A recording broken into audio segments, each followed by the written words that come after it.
What's going on, everybody? Hope you're doing well. Hope you're having a good day. We did reviews on Breaking Bad here at the channel. We ended up reviewing pretty much every single bit of Better Call Saul because I absolutely love that show. But anyway, I do admire his ability to keep the intrigue happening with anything that he writes or anything that he produces, anything that he's involved in.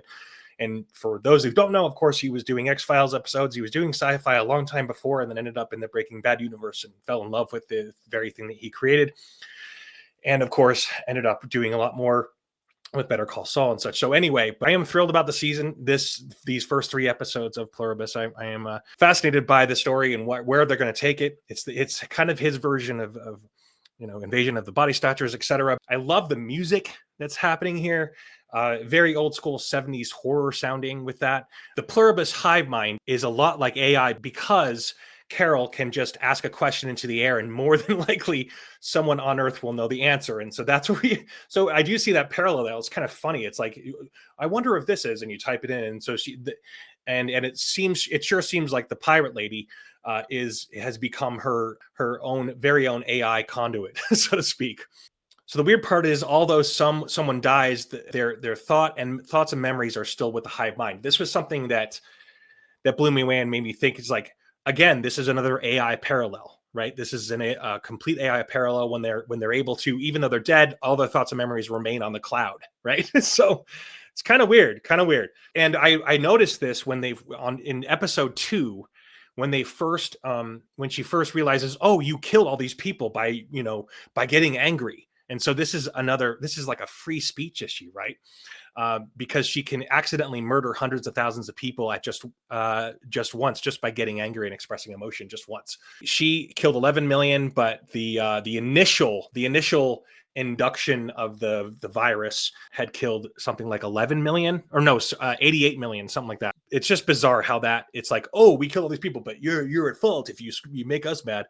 The whole thing is just bizarre because it's like I do want to know what it's like to be in this hive mind, because your own thoughts, your own everything is surrendered, which is just bizarre. But they're all at peace, right? They're all at peace. It's all peace. And so it does have these parallels of an AI tyranny. That's what it seems like to me.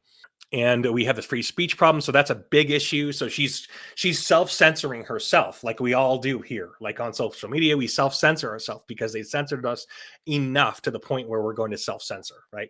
So I'm curious as to what you folks would do. Where would you go if you were one of 15 or however many people that are left that aren't baptized into the evil of the hive mind? Where would you go first?